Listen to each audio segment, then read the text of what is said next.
So Bama got a big commitment yesterday in Casey Poe, but who is due for the infamous Bama Bump? You are Locked On Bama, your daily podcast on the Alabama Crimson Tide. Part of the Locked On Podcast Network, your team every day.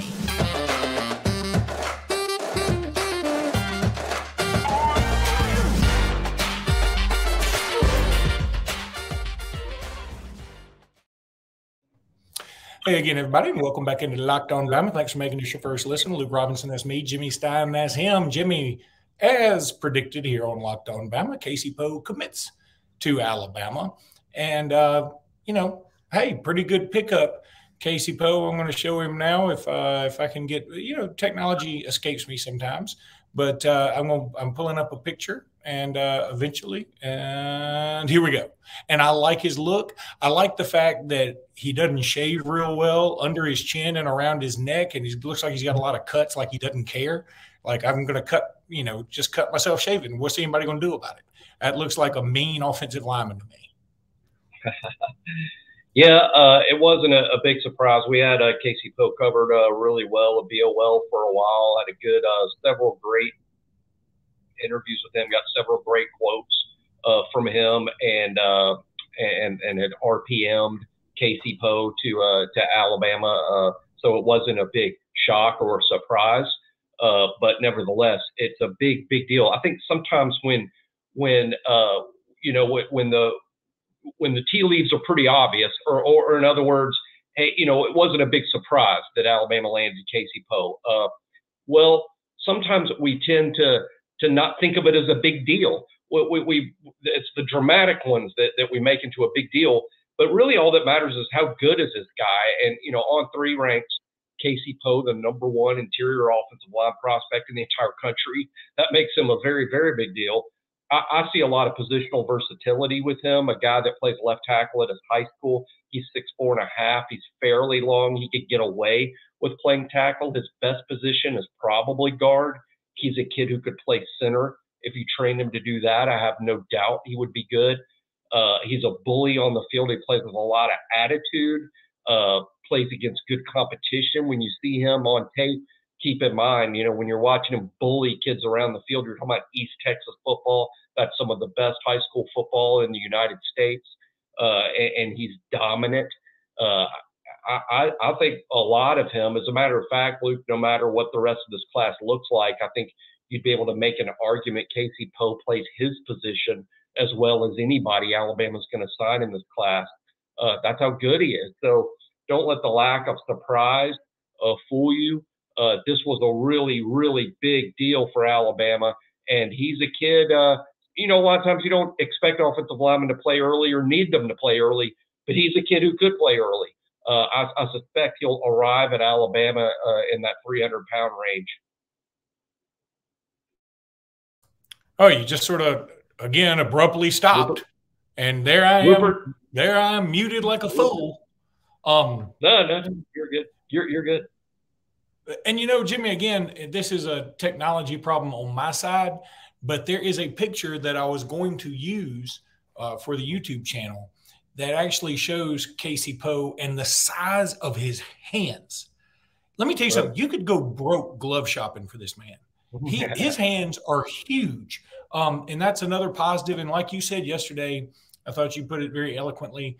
He plays beyond the echo of the whistle. And, is that taking it a bit too far? Well, I mean, let me tell you something. When you're a defensive back, if you can tug on their jersey just a hair without getting caught, people are like, if you ain't cheating, you're cheating yourself, right? I think a real good, interesting thing about Coach Wolford, Alabama's offensive line coach, is last year there was a theme to the offensive line guys. When Alabama brought in Caden Proctor, Miles McVay, Wilkin Formby, Rock Montgomery, that group, Olaf Alanin, he brought in that group, and they're all monsters. They're all huge. They're all gigantic people. It's clear that was the goal. Let's get bigger. Okay, now let's look at this group, Joseph Ionata and Casey Poe. They're trying to bring in maybe a William Sanders from Brookwood. He's a high priority. Jordan Seaton from DC, one of the country's top tackles. These are the targets. They're trying to bring in these guys. what's the commonality there? Last year was monsters. This year it's attitude. It's attitude. You watch Ionata, Poe, and William Sanders particularly, they're nasty. They play hard. They're very physical. They're bullies, but I mean that as a compliment because that's one position where you kind of want that attitude in a player. They play to the echo of the whistle or beyond because they're dominating their guy. They're bullying him. They're destroying their opponent. So last year the theme was monsters. This year the theme is attitude. All these guys are going to bring that to the offensive line room, and it could be something that's contagious. You get those monsters playing with that kind of attitude, and look out. And let me tell you, I think, Luke, especially I've been watching Big 12 media days for a couple of days and getting a lot of messages from coaches. I think running the ball is coming almost back in style. I mean, just about every Big 12 coach has talked about it. I think that's clearly what Alabama is doing. They're sending a message with the last two offensive line groups. We're getting big and physical up front, and we're bringing attitude. That's what you do in the run game. It's not necessarily what you do if the plan is to drop into pass pro 50 to 60 times a game. I think this is Alabama saying, we're going to run the football behind these guys, and Casey Poe should be an outstanding run blocker at the next level. And that makes a ton of sense to me. I mean, first of all, it makes a ton of sense just based on history because these things are rather cyclical. Now, again, take out anything from 1970 before, because for the most part, everybody was sort of wishboning it. And college football was still getting its sea legs in a way. Really, everybody had the Gene Stallings philosophy of 3 things can happen when you pass the football and 2 of them are bad. And I think people have realized, hey, when people started realizing, hey, we can just air raid it all over the place. Well, how many of these air raids have really won a championship? I mean, has Texas Tech won a championship I don't know about? So what I'm saying is, I think that there's always, as you've said this all the time about teams, there's a market correction, and there's a market correction with style of football play where everybody's jumping on the air raid train, and then they take it too far and they realize, oh, we can't win super big this way. We can upset somebody, or we can be fun, but we can't win for the long haul. So you start coming back to the mean, and I think that, again, it makes a lot of sense for Alabama, who's been incredibly pass-centric. And now we look around and we got this running back room full of studs. We don't probably have a quarterback that's, look, if we were to name our top 5 quarterbacks of the past 5 or 6 years, whoever is our quarterback this year would be in last place behind Bryce Young, Mac Jones, Jalen Hurts, and Tua Tagovailoa. So, yeah, it makes sense that we're coming back that way. And that's really how Georgia's winning, running the ball in defense. Can they pass it? Sure, but they can pass it because they have better athletes than everybody, and everybody's scared to death of the run too. So I think it makes a lot of sense, and I love having these mean offensive linemen. I don't need a lot of finesse offensive linemen. I'm sure they're good on occasion, but in the end, I want a Casey Poe who can palm a globe. Well, and the last 2 national champions, Georgia, with Stetson Bennett, they ran the ball. They had a controlled short passing game, throwing it to the tight ends a lot. But they ran the ball and they played defense and didn't give it away on offense. And then Alabama in 2020 was the last team to win the national championship before Georgia. And for as much as we think about Mac Jones being a first-round quarterback, Alabama had a 230-pound running back named Najee Harris who helped control the football game. There's no doubt Najee Harris was a huge part of Alabama winning a national championship in 2020. I think that you're exactly right, Luke. I think throwing the ball around a lot and playing the air raid spread, it's sort of the in vogue thing, but it's hard to win all your games like that. And TCU did a remarkable job of having a similar offense to that, and they managed to get to the playoff with it and beat a Michigan team. But what happened when they ran up against the elite Georgia Bulldogs? They got absolutely waxed on and waxed off. I mean, it wasn't even a contest. So I think Alabama said, you know what? Let's keep some of these principles that we've used in terms of having explosive plays outside. Let's keep that, but let's shift emphasis running the football, being real powerful up front. That seems to be still the formula to this day in terms of winning championships. Oh, I was muted, but I stopped it. You did. You stopped it very quickly, and I don't think you muted at all yesterday. So, man. I know. I was muted. Confusing. We need to have one of those signs that says, there have been one day without Luke muting himself. But we do have a new sponsor that I'm thrilled about, eBay Motors. Look, eBay, everybody knows how good eBay is, right? It's funny. This is, I'm not kidding about this when it comes to eBay Motors. The other day, like a week ago, we had an issue with a truck over here or a piece of equipment. And everybody was like, nobody can even find this part anymore. I said, go to eBay Motors. I've heard them on Sirius XM advertising. So just try them out. This is before I knew they were coming on board with us. And we were able to get the part, make everything work. Unbelievable. They have 122 million parts, Jimmy. For a championship team, it's all about making sure every player is a perfect fit. It's the same when it comes to your vehicle. Every part needs to fit just right. So the next time you need parts and accessories, head to eBay Motors. It's so simple to go there. With eBay Guaranteed Fit, you can be sure every part you need fits right the first time around. Just add your ride to My Garage and look for the green check to know the part will fit or your money back. You can't beat that. Because just like in sports, confidence is the name of the game when you shop on eBay Motors. And with over 122 million parts, Lord knows I didn't know there were 122 million different kinds of parts for cars and motors and things. You have 122 million parts to choose from. You'll be back in the game in no time. After all, it's easy to bring home a win when the right parts are guaranteed. Get the right parts, the right fit, and the right prices on ebaymotors.com. Let's ride. eBay Guaranteed Fit, only available to U.S. customers. Eligible items only. Exclusions apply.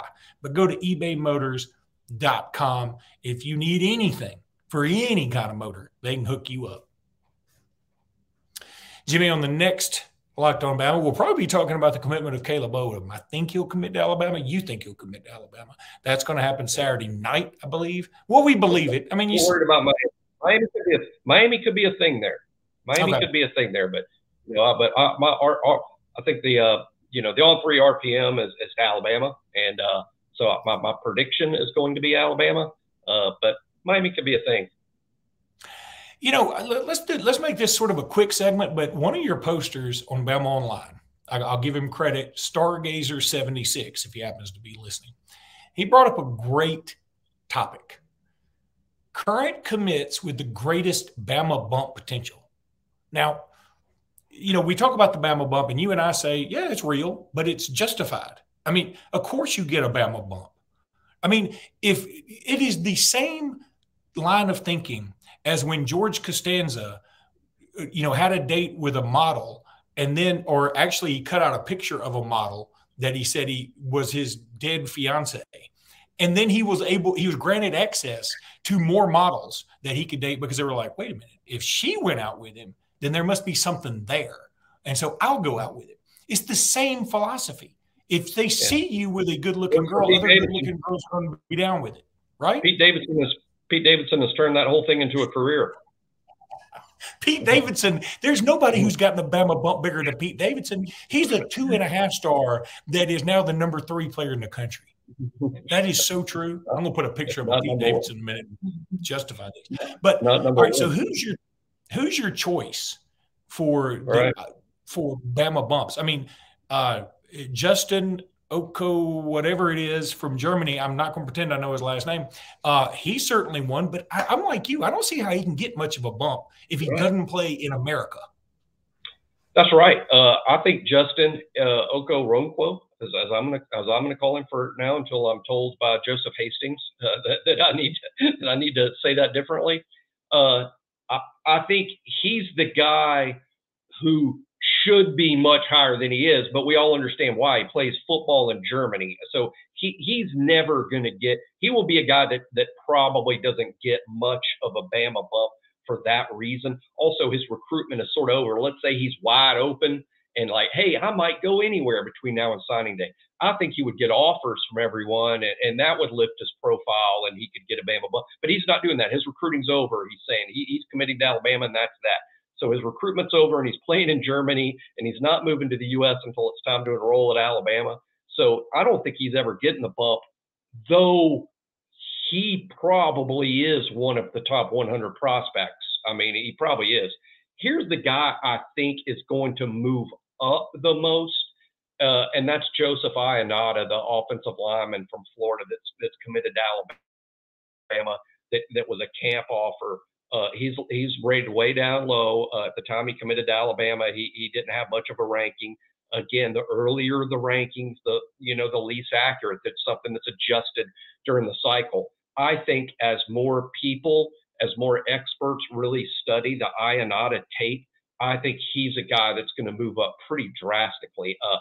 And by that I mean I think right now he's like in the 700s or 800s. I think he's going to ultimately move into at least the on 300, the top 300 players per on three, which is an enormous jump from where he was at the time he committed to Alabama, and even where the time he is now.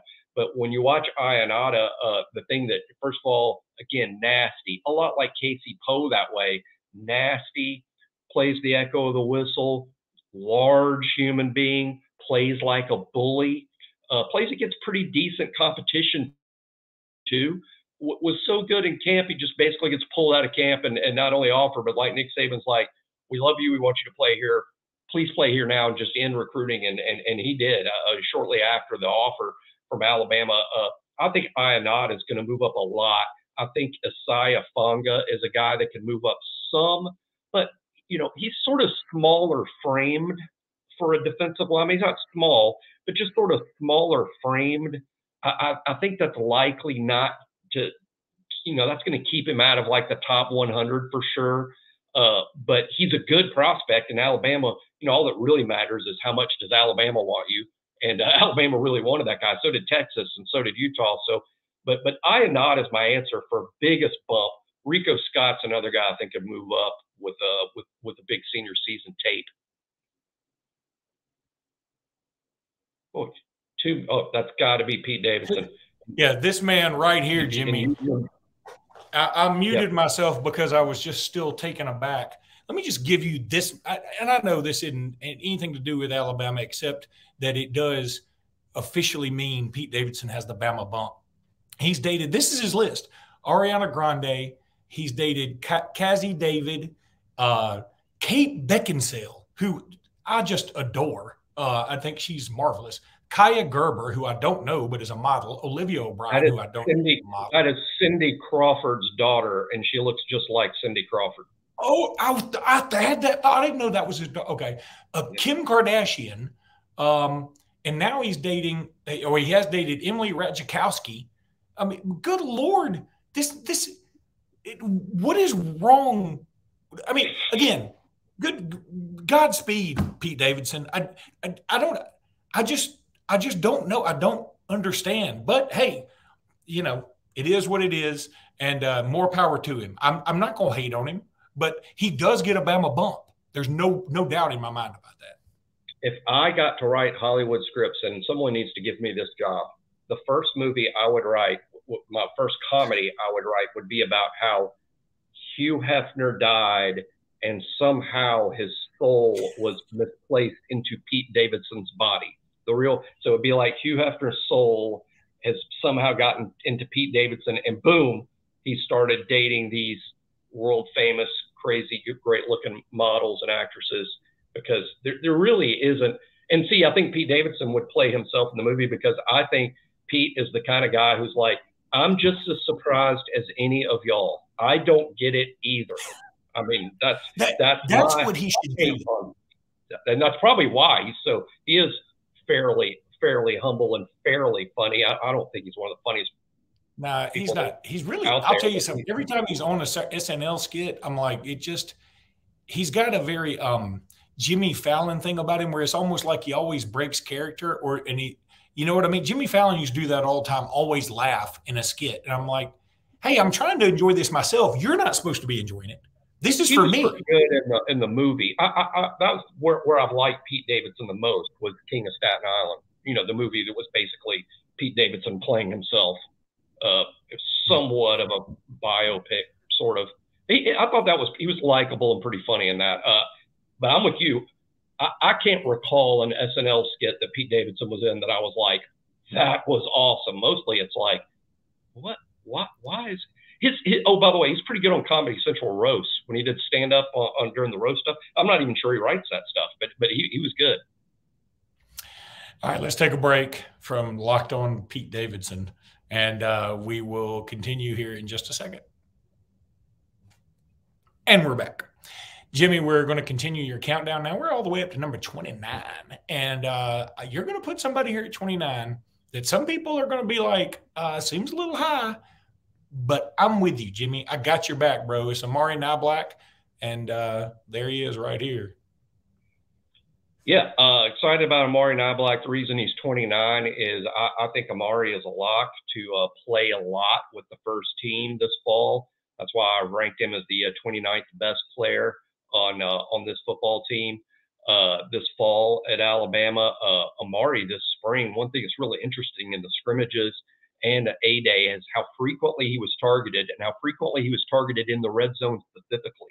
And we're coming off a Cam Latu career that many people don't realize. Cam Latu caught the second most touchdown passes in Alabama history for a tight end, only behind O.J. Howard. So Amari Niblack is a guy that's going to be a threat in the red zone. He's a great pass-catching tight end. You can line him up at the Y. He's gotten big enough to where he lines up at the Y. That's right next to the tackle. But you also can line him up at H, which means he could be in the backfield. He can be split out wide. You sort of move him around trying to get the matchup you want. Again, outstanding pass catcher, improving as a blocker. I don't think he's going to be the tight end that plays the most snaps. But I do think, Luke, that's why I've ranked him second among the tight ends. I think he will be the most impactful. That's why I have him ahead of Danny Lewis, ahead of Robbie Ouzts. I do have him behind one other tight end we'll get to on the countdown in a couple of days. But I think he's going to play probably about the third most snaps among the tight ends. But he's going to be the most impactful because he'll probably end up catching the most balls out of anyone in the tight end group. He's a weapon. That's why I have him at 29. Again, probably won't play even half of the first team snaps, but he's going to be impactful and probably going to be one of Alabama's top targets in the red zone. I think with Niblack's career, Luke, it's a situation where each year will be a leap. And while last year he did play, he started the Tennessee game. A lot of people may not know that. Actually started the game as a true freshman against Tennessee. I think now we're going to see him more frequently with the first team. And then in his junior year next year, I believe he's going to develop into one of the better tight ends in the SEC. And should he stick around for a senior year, and he should, a tight end that needs to add mass and strength to max out. He needs his 4 years in college, in my opinion. His senior year, he might really be something. I wouldn't even, honestly, I wouldn't rule out the first round in terms of what kind of upside he's got. But let's see. Let's just go one step at a time. Let's just be one step better than he was a year ago. I'm confident that he will be. You know, it's got to be hard to be a tight end in the SEC right now when the whole world is going to compare you to Brock Bowers very unfairly. Brock Bowers is a freak of nature. I mean, we just don't see tight ends like him very often. The kid from Florida a couple of years ago, whose name escapes me right now. Do you remember his name? Drafted by the Falcons? Pitts, Kyle Pitts. Kyle Pitts. Draft. He was very good, but I think Bowers is a notch above him. I mean, I think Bowers is a notch above him too. No, that's saying a lot because Pitts has been a really good NFL player, and Pitts was the highest drafted tight end of all time. And I still feel like Bowers is better than he is, and it's not even really that close. Because you know why? Because Bowers is a better blocker, and I think that part of his game is not talked about nearly enough. He obviously everyone's going to talk about the pass catching, which is out of the world, but he's not a guy that's a liability in any way when it's time to run the football. He gets his position blocked, and that's what Amari Niblack needs to focus on. Really, is we know you can catch the ball, we know you can get open, we know you're a big play waiting to happen when we throw the ball, but if you're just going to be that guy, there's honestly not a big-time future for you in this game because as we can talk about the best tight ends in the world, George Kittle, Travis Kelce. You know what? Those guys block their butts off. They're very, very good blockers. And that's what Niblack's got to work on. But we have him 29th on the team in only year 2. So he's on track. He's just got to improve each year he's there. And as far as the countdown today on BOL, I'm writing a very controversial, fun one today. That's it's gonna stir the hornet's nest. We'll see. We'll be covering it on Locked On Bama in a couple of days. We're just a few days behind the countdown as it appears on BOL. All right, everybody, that's going to do it for today's podcast. Be sure to check out eBay Motors. Be sure to keep listening to Locked On Bama. Be sure to subscribe, do all that stuff. Visit all our sponsors. I don't know why I'm swatting gnats. I was just doing that for the heck of it. Anyway, y'all have a great day, and we will be back next time. Until then, roll tide. Roll tide, everybody.